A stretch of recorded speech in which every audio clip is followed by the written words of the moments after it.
ನಮಸ್ತೆ ಎಜಿ ನ್ಯೂಸ್ಗೆ ಸ್ವಾಗತ.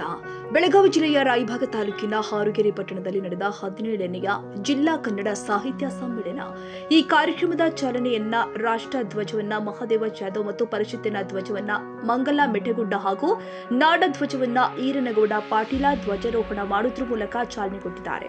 ಮೆರವಣಿಗೆ ಪಟ್ಟಣದ ಡಾಕ್ಟರ್ ಜಂಬಗಿ ಆಸ್ಪತ್ರೆಯಿಂದ ಡಾಕ್ಟರ್ ಬಿಆರ್ ಅಂಬೇಡ್ಕರ್ ವೃತ್ತ, ಶ್ರೀ ವಿಶ್ವಕರ್ಮ ವೃತ್ತ, ಶ್ರೀ ಸಂಗೊಳ್ಳಿ ರಾಯಣ್ಣ ವೃತ್ತ ಮತ್ತು ಚೆನ್ನ ಋಷಭೇಂದ್ರ ವೃತ್ತದಿಂದ ಕಾರ್ಯಕ್ರಮ ನಡೆಯುವ ಶ್ರೀ ಆದಿನಾಥ ದಿಗಂಬರ ಜೈನ ಸಮುದಾಯ ಭವನದವರೆಗೆ ಕನ್ನಡಾಂಬೆಯ ಭಾವಚಿತ್ರದ ಭವ್ಯ ಮೆರವಣಿಗೆ ಸಾಗಿತು.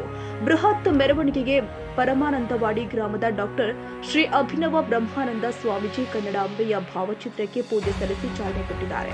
ಮೆರವಣಿಗೆ ಉದ್ದಕ್ಕೂ ಡೊಳ್ಳು ಕುಣಿತ, ಸಕಲ ಶುಭಕರ ವಾದ್ಯ ಮೇಳದೊಂದಿಗೆ ವಿವಿಧ ಶಾಲಾ ವಿದ್ಯಾರ್ಥಿಗಳು, ಕನ್ನಡ ಪರ ಹೋರಾಟಗಾರ ಮತ್ತು ಸಂತ ಮಹಾತ್ಮರ ವೇಷಭೂಷಣ ತೊಟ್ಟ ಭಾಗಿಯಾಗಿದ್ದರು. ಮೆರವಣಿಗೆಯಲ್ಲಿ ಕನ್ನಡ ಪರ ಸಂಘಟನೆಗಳು ಕನ್ನಡ ಪರ ಘೋಷಣೆ ಕೂಗುತ್ತಾ ಸಮ್ಮೇಳನ ನಡೆಯುವ ಸ್ಥಳ ತಲುಪಿತು.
ವೇದಿಕೆ ಕಾರ್ಯಕ್ರಮವನ್ನು ಹಿರಿಯ ಸಾಹಿತಿ ಪ್ರೊಫೆಸರ್ ಎಸ್.ಜಿ. ಸಿದ್ದರಾಮಯ್ಯ, ಹುಕ್ಕೇರಿ ಹಿರೇಮಠದ ಚಂದ್ರಶೇಖರ ಶಿವಾಚಾರ್ಯ ಅಥಣಿ, ಮೋಟಗಿ ಮಠದ ಪ್ರಭು ಚನ್ನಬಸವ ಸ್ವಾಮೀಜಿ, ಸಮ್ಮೇಳನಾಧ್ಯಕ್ಷರು ಚಂದ್ರಶೇಖರ ಅಕ್ಕಿ, ವೇದಿಕೆ ಕಾರ್ಯಕ್ರಮದ ಅಧ್ಯಕ್ಷ ಕುಡಚಿ ಮತಕ್ಷೇತ್ರದ ಶಾಸಕ ಮಹೇಂದ್ರ ತಮ್ಮಣ್ಣನವರ್ ಮತ್ತು ರಾಯಬಾಗ ಶಾಸಕ ದುರ್ಯೋಧನ ಐಹೊಳೆ, ಜಿಲ್ಲಾ ಅಧ್ಯಕ್ಷೆ ಮಂಗಲ ಮೆಟಗುಡ್ಡ ಸಸಿಗೆ ನೀರುಣಿಸುವ ಮೂಲಕ ವೇದಿಕೆ ಕಾರ್ಯಕ್ರಮಕ್ಕೆ ಚಾಲನೆ ಕೊಟ್ಟಿದ್ದಾರೆ.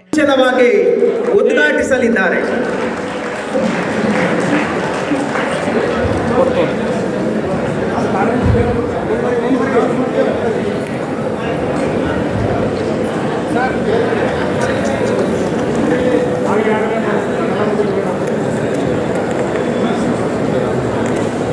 ವೇದಿಕೆ ಮೇಲೆ ಸ್ವಾಮೀಜಿಗಳಿಂದ ಮತ್ತು ಗಣ್ಯಮಾನ್ಯರಿಂದ ಸಮ್ಮೇಳನದ ಅಧ್ಯಕ್ಷರಿಗೆ ಕನ್ನಡ ಧ್ವಜವನ್ನ ಕೊಟ್ಟು ಸತ್ಕರಿಸಿ ಗೌರವಿಸಿದರು ಮತ್ತು ವೇದಿಕೆ ಮೇಲಿದ್ದ ಎಲ್ಲಾ ಗಣ್ಯರಿಂದ ಸಾಹಿತಿಗಳ ಪುಸ್ತಕ ಬಿಡುಗಡೆ ಕಾರ್ಯಕ್ರಮ ಕೂಡ ಜರುಗಿತು.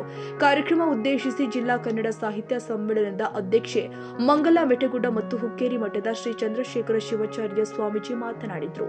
ಸಮ್ಮೇಳನಗಳು ಭೂತಾಯ ಆರಾಧನೆ ಇದ್ದಂತೆ ಈ ಸಮ್ಮೇಳನಗಳ ಮೂಲಕ ಕನ್ನಡ ನಾಡು ನುಡಿ ಬೆಳವಣಿಗೆಯ ಕುರಿತು ಚಿಂತನೆ ಆಗುತ್ತದೆ ಮತ್ತು ಜಾಗೃತಿ ಆಗುತ್ತದೆ. ಇಂಥ ಸಮ್ಮೇಳನಗಳು ಸಾರ್ವಜನಿಕ ಚರ್ಚೆಗೆ ವೇದಿಕೆ ಒದಗಿಸಿ ಕಲಿಸಿಕೊಡುತ್ತದೆ. ಇದು ಶಬ್ದ, ಪರಿಸರ, ಭಾಷೆ, ಸಾಹಿತ್ಯ, ಕಲೆ, ಸಂಸ್ಕೃತಿಯನ್ನು ಒಳಗೊಂಡಿರುತ್ತದೆ. ಮನುಷ್ಯ ಬದುಕು ಕಟ್ಟಿಕೊಂಡಿರುವುದು ಸಂವಹನದ ಮೂಲಕ. ತನಗಾದ ಅನಿಸಿಕೆಗಳನ್ನು ಅಭಿವ್ಯಕ್ತಿಪಡಿಸುವುದೇ ಭಾಷೆಯ ಮೂಲಕ. ಇದು ಮನುಷ್ಯನ ಮುಖ್ಯ ಲಕ್ಷಣವಾಗಿರುತ್ತದೆ. ಸಂಸ್ಕೃತಿಯು ಪ್ರಸಾರವಾಗುವುದು ಕೂಡ ಭಾಷೆಯ ಮೂಲಕ. ಈ ಭಾಷೆ ಇಲ್ಲದಿದ್ದರೆ ನಾವು ಕತ್ತಲೆಯಲ್ಲಿ ಇರುತ್ತಿದ್ದೆವು. ಭಾಷಾ ಭಾವ ಸಂಬಂಧ ಇದೆ. ಜಗತ್ತಿನ ಶ್ರೇಷ್ಠ 20 ಭಾಷೆಗಳಲ್ಲಿ ಕನ್ನಡವೂ ಒಂದೇ. ಇದಕ್ಕೆ ಸುಂದರವಾದ ಲಿಪಿಯೂ ಇದೆ. ನೋಡ್ರಿ, ನಮ್ಮ ಲಿಪಿ ಭಾಳ ಸುಂದರವಾಗಿದೆ. ಮತ್ತು ನಾವು ಏನು ಮಾತಾಡ್ತೀವೋ ಹಂಗೆ ನಾವು ಬರೀಬಲ್ಲೆವು. ಇದು ದೇಶೀಯ ಭಾಷೆಯಾಗಿ ಹೃದಯದ ಭಾಷೆಯಾಗಿದೆ. ಭಾಷೆಯ ಕಾರಣದಿಂದ ನಮಗೆಲ್ಲ ತಿಳಿದಿರುವ ಧರ್ಮ, ಮತ, ಪಂಥ, ಕಲೆ, ಸಂಸ್ಕೃತಿ, ಸಾಹಿತ್ಯ, ಶಿಕ್ಷಣ, ವಿಜ್ಞಾನ ಇವೆಲ್ಲ ಮಾನವ ಜೀವನ ರೂಪಿಸುವಲ್ಲಿ ಪ್ರಮುಖ ಪಾತ್ರ ಅವರ್ಣನೀಯ. ಸಂಸ್ಕೃತ ಮತ್ತು ಪ್ರಾಕೃತಗಳನ್ನು ಬಿಟ್ಟರೆ ಸಮಗ್ರ ಭಾರತದಲ್ಲಿ ಕನ್ನಡ ಭಾಷೆಯ ಪ್ರಾಚೀನತೆ ಮತ್ತು ಸಾಹಿತ್ಯವು ಪ್ರಥಮ ಪಂಕ್ತಿಯಲ್ಲಿದೆ. ಉತ್ತರ ಅಲ್ಲ, ದ್ವೇಷಕ್ಕೆ ದ್ವೇಷವೇ ಉತ್ತರ ಅಲ್ಲ, ದ್ವೇಷಕ್ಕೂ ಕೂಡ ಪ್ರೀತಿಯ ಉತ್ತರ ಅನ್ನೋದನ್ನು ಹೇಳಿದ್ರಲ್ಲ, ಇದನ್ನ ನಾವು ಕಲಿಬೇಕಾಗಿದೆ. ಈಗ ಮಾತಾಡೋ ಮುಂದೆ ನಾವು ಪ್ರಭು ಚನ್ನಬಸವ ಸ್ವಾಮಿಗಳು ಮಾತಾಡೋ ಮುಂದೆ ಒಂದು ಮಾತು ಹೇಳಿದೀವಿ, ಯಾರು ಏನು ಅನ್ಕೋಬೇಡಿ. ನಾವು ಈ ಸಾಹಿತ್ಯ ಸಮ್ಮೇಳನವನ್ನ ಪಕ್ಕಾ ಸಾಹಿತ್ಯ ಸಮ್ಮೇಳನವನ್ನಾಗಿ ಮಾಡೋಣ, ಅದನ್ನ ಜಾತ್ರೆಯನ್ನಾಗಿ ಮಾಡುವುದು ಬೇಡ. ಅಲ್ಲಿರುವ ಸಮಸ್ಯೆಗಳಿಗೆ ಅಲ್ಲಿರ್ತಕ್ಕಂಥ ಜನರಿಂದ ಉತ್ತರ ತೆಗೆದುಕೊಳ್ಳುವಂತ ಕೆಲಸವನ್ನ ಮಾಡೋಣ. ಜೊತೆಗೆ ನೆನಪಲ್ಲಿಟ್ಟುಕೊಳ್ಳಿ, ಎಂತ ದುರ್ದೈವ ಅಂತಂದ್ರೆ ನಮ್ಮ ಭಾಗದಲ್ಲಿ ಅದು ಇವತ್ತು ನೀವು ನೋಡ್ಬೋದು, ಕೇರಳದ ಈ ಕಾಸರಗೋಡದಲ್ಲಿ ಮಲಯಾಳಂ ಇದನ್ನ ಅವರು ಕನ್ನಡ ಶಾಲೆಯಲ್ಲೂ ತರಲಿಕ್ಕೆ ಹೊಂಟಿದ್ದಾರೆ.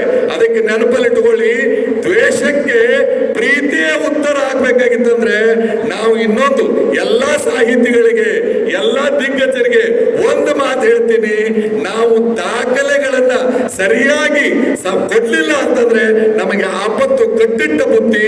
ಸಮ್ಮೇಳನಗಳು ನಮ್ಮ ನಾಡನ್ನ, ನಮ್ಮ ಭಾಷೆಯನ್ನ ಉಳಿಸಿ ಬೆಳೆಸುವ ದಾಖಲೆಗಳಾಗಬೇಕು ಅನ್ನುವ ಮಾತನ್ನ ಹೇಳ್ತಾ ನಿಮಗೆಲ್ಲರಿಗೂ ಅಭಿನಂದಿಸಿ ನನ್ನ ಮಾತಿಗೆ. ನಮಗೆ ಸಾಂಪತ್ತಿಕ ಶ್ರೀಮಂತಿಕೆ ಬರದಿದ್ದರೆ ಚಿಂತೆ ಇಲ್ಲ.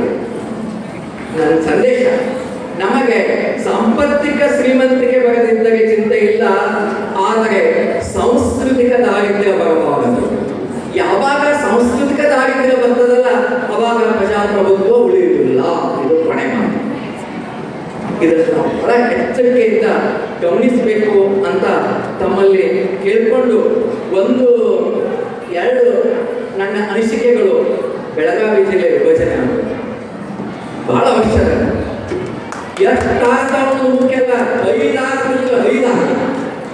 ಯಾಕೆ ಅಂತಂದ್ರೆ ಕೇರಳದೊಳಗ ಕಾಸರಗೋಡು ಅನ್ನುವಂಥ ಒಂದು ಜಿಲ್ಲೆ ಏನದಲ್ಲ, ಅವು ಬೇಕಂತಲೇ ಇವತ್ತು ಮಲಯಾಳಂ ಭಾಷೆ ಬಗ್ಗೆ ಮೇಡಮ್ ಅವ್ರು ಹೇಳಿದ್ರಲ್ಲ, ಅವು ಎಷ್ಟು ಬೇಡಿಕೆ ಅಂತಂದ್ರೆ ಕಾಸರಗೋಡು ಯಾವಾಗ ಕೇರಳಕ್ಕೆ ಬಂದಲ್ಲ, ಕಾಸರಗೋಡಿನೊಳಗ ಒಂದೇ ಒಂದು ತಾಲೂಕ ಮತ್ತು ಕಾಸರಗೋಡು ಕೂಡ ಒಂದು ಜಿಲ್ಲೆ ಮಾಡಿದ್ದಾರೆ. ಮತ್ತು ನಮ್ಮಲ್ಲಿ ಬೆಳಗಾವಿ ಜಿಲ್ಲೆಯೊಳಗೆ 18 ತಾಲೂಕು ಇದ್ದಾಗ 5 ಜಿಲ್ಲೆಗಳು ಯಾಕೆ ಆಗಬಾರ್ದು? 18 ತಾಲೂಕ ಇದ್ದಾಗ 5 ಜಿಲ್ಲೆ ಯಾಕೆ ಆಗಬಾರ್ದು? ಅದರೊಂದಿಗೆ ನಮ್ಮ ಬಹುದಿನಗಳ ಬೇಡಿಕೆ ನಮ್ಮಿಬ್ಬರು ಶಾಸಕರಲ್ಲಿ ನಾನು ಕೇಳ್ಕೊತೀನಿ, ಹಾವೇರಿ ತಾಲೂಕಾ ಕೇಂದ್ರ ಆಗಬೇಕು ಅಂತ ಹೇಳ್ತೇನೆ. ನಮ್ಮ MLA ಅವರು ಹೇಳಿದ್ರು, ನನಗೆ ಅನುದಾನ ಬಂದದ ಅಂತ. ಅವುಗಳ ನಾನು ಇನ್ನೊಂದು ಬೇಡಿಕೆ ಇರ್ತೀನಿ, ಬಹಳ ಕಳಕಳಿಯಿಂದ ನನಗೆ ಮೊನ್ನೆ ನಮ್ಮ ಆದಿನಾಥ್ ಫೋನ್ ಮಾಡಿದ್ರು, ಸರದಿ ಆದಿನಾಥ್ ಅವರು. ಇಂಥ ಬೆಲೆಯುಳ್ಳಂತ ಇವತ್ತು ಎಷ್ಟೋ ಕೋಟಿ ಕೊಟ್ಟರು ಕೂಡ ಆ ಜಾಗ ಸಿಗಾಗಿಲ್ಲ. ಅದಕ್ಕೆ ನಾನು ಫೋನ್ ಮಾಡಿ ಏನ್ ಹೇಳಿದ್ರು ಅಂತಂದ್ರೆ, ನಮ್ಮ ಅಪ್ಪನ ಹೆಸರಿನೊಳಗ ನಂದೊಂದು ಜಾಗ ಅದ, ಅಲ್ಲಿ ಏನ್ರ ಮಾಡ್ರಿ ಅಂತ. ಬಹುತೇಕ ಇದು ಹಾವೇರಿ ಜನ ಮಾತ್ರ ಹೇಳಲಿಕ್ಕೆ ಸಾಧ್ಯ ಅನಿಸ್ತದೆ. ಆ ಕೋಟಿ ಲೆಕ್ಕನ ನಮಗ ಹತ್ತಂಗಿಲ್ಲ ಆ ಜಾಗದ ಮೌಲ್ಯ. ಅದಕ್ಕೆ ನಾನು ಶಾಸಕರಲ್ಲಿ ವಿನಂತಿ ಮಾಡ್ಕೊತೀನಿ, ಒಂದು ಕನ್ನಡ ಸಾಹಿತ್ಯ ಭವನ ಹಾವೇರಿಯಲ್ಲಿ ನಿರ್ಮಾಣ ಆಗಬೇಕು. ಇಷ್ಟು ನನ್ನ ಬೇಡಿಕೆ. ಕೊನೆಯದು ಏನು ಅಂತಂದ್ರೆ, ಒಂದೇ 2 ಕವಿತೆ ಸಾಲುಗಳನ್ನು ಹೇಳಿ, ನಾವು ಯಾವತ್ತೋ ಜೀವ ಹಾರುತ್ತಿದ್ದರೆ ನಾನು ಗಾಳಿಗೊಂದು ಪ್ರೇಮ ಪತ್ರ ಬರೆಯುತ್ತೇನೆ. ಎಲ್ಲೋ ಯಾವತ್ತೋ ಜೀವ ಹಾರುತ್ತಿದ್ದರೆ ಗಾಳಿಗೊಂದು ನಾನು ಪ್ರೇಮ ಪತ್ರ ಬರೆಯುತ್ತೇನೆ. ಯಾರೋ ಬಣ್ಣ ಕಳೆದುಕೊಂಡು ಕಳೆಗುಂದಿದ್ದರೆ ಕಾಮನ ಬಿಲ್ಲಿಗೊಂದು ಪತ್ರ ಬರೆಯುತ್ತೇನೆ.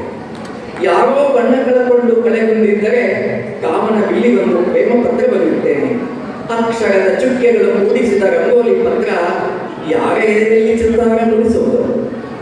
ಅಕ್ಷರಗಳ ಚಿಕ್ಕೆಗಳ ಕುಡಿಸಿದ ರಂಗೋಲಿ ಪತ್ರ ಯಾರ ಎದೆಯಲ್ಲಿ ಚಿತ್ತಾರ ಮೂಡಿಸುವುದೋ? ವಿಳಾಸ ತಿಳಿಯದಿದ್ದರೂ ನಾನು ಮಾತ್ರ ಬರೆಯುತ್ತೇನೆ, ಬರೆಯುತ್ತೇನೆ, ಬರೆಯುತ್ತಲೇ ಇರುತ್ತೇನೆ. ಅಡ್ಮಿಷನ್ ಸಿಕ್ಕ ಮೇಲೆ ನನಗೆ ಬೇಕಾದ ಸಬ್ಜೆಕ್ಟ್ಗಳು ಸಿಗಲಿಲ್ಲ. ಬೇಸಿಕ್ ಕನ್ನಡ ಇಂಗ್ಲೀಷ್ ತಗೋಬೇಕು, ಇನ್ನು 3 ಚಾಯ್ಸ್ ಮಾಡ್ಕೋಬೇಕು. ಒಂದು ಪೊಲಿಟಿಕಲ್ ಸೈನ್ಸ್ ಚಾಯ್ಸ್ ಮಾಡ್ಕೋಬೇಕು, ಇನ್ನು ಉಳಿದಾಗ ಏನು ಮಾಡ್ಕೋಬೇಕು. ಬಟ್ ಐಡಿಯಾ ಸಿಗಲಿಲ್ಲ ನನಗೆ. ಯಾವ ಸಿಕ್ಕಪ್ಪ ಅಂತಂದ್ರೆ ಒಂದು ಆಪ್ಷನಲ್ ಕನ್ನಡ ಸಿಕ್ತು, ಇನ್ನೊಂದು ಲಿಂಗ್ವಿಸ್ಟಿಕ್ಸ್ ಅಂತ ಹೇಳ್ಕೊಡ್ತಾರೆ ಭಾಷಾಶಾಸ್ತ್ರ, ಅದು ಕನ್ನಡ. ಸರ್ ನನಗೆ ಕನ್ನಡ 3 ವರ್ಷಗಳು ಎಷ್ಟು ಪಿಕಪ್ ಆಗ್ತಂತಂದ್ರೆ ನನಗೆ ಯಾರಾದ್ರೂ ಒಂದು ವಸ್ತು ಕೊಟ್ಟಂದ್ರೆ ಅದ್ರ ಮ್ಯಾಗ ಒಂದು ಸ್ವಲ್ಪ ಏನಾದ್ರು ಬರೀಬೇಕಾದ್ರೆ ಬಡ ಆಮೇಲೆ ನಾನು ಇಂಪ್ರೂವ್ ಆಗಿದೆ. ಅದರಿಂದ 2021 ನನ್ನ ಡಿಗ್ರಿ ಮುಗಿತು. ಕರೆ ನನ್ನ ಮೈಂಡಲ್ಲಿ ಯಾಕೆ ಡೈವರ್ಟ್ ಆಗ್ತಂದ್ರೆ ಸರ್ಕಾರ ಸಾಹಿತ್ಯ ಕುಸ್ತಿ ಹಿಡ್ಸಕ್ಕೆ 2004 ಚುನಾವಣೆ ಬಂದ್ಬಿಟ್ಟೆ ಸರ್. ಹೀಗಾಗಿ ಆ ಭಾಷೆ ಮೇಲೆ ಹಿಡಿತ ಭಾಳ ಟಫ್ ಅನ್ಸುತ್ತೆ ನನಗೆ. ನಾನು 2-3 ದೋಸ್ತಿಂದ ವಿಚಾರ ಮಾಡೋದಾಗಿ ಇಲ್ಲಿ ಹೊಂಟೀನಿ, ಈ ಕಾರ್ಯಕ್ರಮ ಕೊಟ್ಟಿನಿ, ಏನಾದರೂ ಒಂದು ಸ್ವಲ್ಪ ಕವನಗಳು ಬರ್ಕೊಂಡು ಹೋಗ್ಬೇಕಂತ 3 ದಿವಸ ಕೊಟ್ಟಾಗ್ತದೆ. ನಾನು ಮುಂಚೆ ಏನಾದರೂ ಒಂದು ಲೈನ್ ಬರೀತೀನಿ, ಆ ಮುಂದಿನ ಲೈನ್ ಬರ್ಬೋದು. ಸಿದ್ದರಾಮಯ್ಯ ಮತ್ತು DK ಮೈಂಡ್ ಡೈವರ್ಟ್ ಆಗಿಬಿಡ್ತದೆ. ನಾವು ಟೈಪ್ ರೈಟ್ ಮಾಡ್ತದೆ, ಒಂದು ಲೈನ್ ಬರ್ತದೆ, ಒಂದು ಲೈನ್ ಮುಂದಿನ ಲೈನ್ ಒಟ್ಟು ಗಿಡಕ್ಕೆ ಬರೋದು ಬೇರೆ ಕಡೆ ಹೋಗ್ಬಿಡ್ತೈತೆ. ಅದಕ್ಕೆ ಇಂಥ ನನಗೆ ಭಾಳ ಹಿಡ್ತಿತ್ತು. ಬಟ್ ನನಗೆ ಅದು ಅವಕಾಶ ಬರಲಿಲ್ಲ, ಓದಿಸ್ಕೋಬೇಕಂತ ಅವಕಾಶ ಬರಲಿಲ್ಲ. ನನಗೆ ಆ ಸಂದರ್ಭದಾಗ ಒಂದು ಫೀಲ್ಡಲ್ಲೂ ಬೇರೆ ಆಗ್ತದೆ. ರಾಜಕೀಯ ಒಂದು ಏನು ಬಂದುಬಿಟ್ಟಿರಲ್ಲ, ಜಿಲ್ಲಾ ರಾಜಕೀಯದಿಂದ ಬಂದೈತೆ. ಆಮೇಲೆ 2013, 2017, 2023 ನಮಗೆ ಅವಕಾಶ ಇರುವಂಥದ್ದು ನಮ್ಗೆಲ್ಲ ಬಂದೈತಿ. ಅದಕ್ಕೆ ನಾವು ಭಾಳಷ್ಟು ಟೈಮ್ ತಗೊಳ್ಳೋದಿಲ್ಲ. ಬರೋ ಸಿದ್ದರಾಮ ಸಾಹೇಬ್ರು ಇನ್ನೂ ಟ್ರೈನಿಗೆ ಹೊಂಟಾಗುತ್ತೆ, ಇನ್ನೂ ಕೆಲವೊಂದು ಜನ ಮಾತಾಡೋದು. ಎಲ್ಲರಿಗೂ ಇನ್ನೊಮ್ಮೆ ಈ ಕಾರ್ಯಕ್ರಮವನ್ನು ಏನು ನೀವು ಯಶಸ್ವಿಯಾಗಿ ಮಾಡಿದಿರಿ, ಗ್ರಾಮದ ಹಿರಿಯರಿಗೂ ಎಲ್ಲ ಈ ನಡೆದಿರ್ತಕ್ಕಂಥ ಎಲ್ಲರಿಗೂ ನನ್ನ ವಂದನೆಗಳನ್ನು ತಿಳಿಸಿ ನನ್ನ 2 ಮಾತು. Siddaramagouda Patil, age news, Raybag. ಕನ್ನಡಿಗರ ಮೆಚ್ಚಿನ ನಿಮ್ಮ AJ 24/7 ನ್ಯೂಸ್ ಕನ್ನಡ ವಾಹಿನಿ ಇದೀಗ ಟಿವಿಯಲ್ಲಿ ಲಭ್ಯ. ಒಂದು ವೇಳೆ ನೋಟಿಸ್ ಕೊಟ್ಟಿದ್ರೆ ವಾಪಸ್ ತಗೋತೀವಿ. ಇವತ್ತು ವಕ್ಫ್ ಪ್ರಾಪರ್ಟಿ ಅಂತೇಳಿ ಬರ್ತದೆ ಅಂತ ಹೇಳಿದ್ರೆ ರೈತರು ಬೀದಿಗೆ ಬಂದ್ರೆ ಏನ್ ಮಾಡ್ಬೇಕಾಗತ್ತೆ? ಯಾರು ವೋಟ್ ಹಾಕಲಿಲ್ಲ ಅಂದ್ರೆ ಗ್ಯಾರಂಟಿನೆಲ್ಲ ಸ್ಟಾಪ್ ಮಾಡ್ಬಿಡ್ತೀವಿ.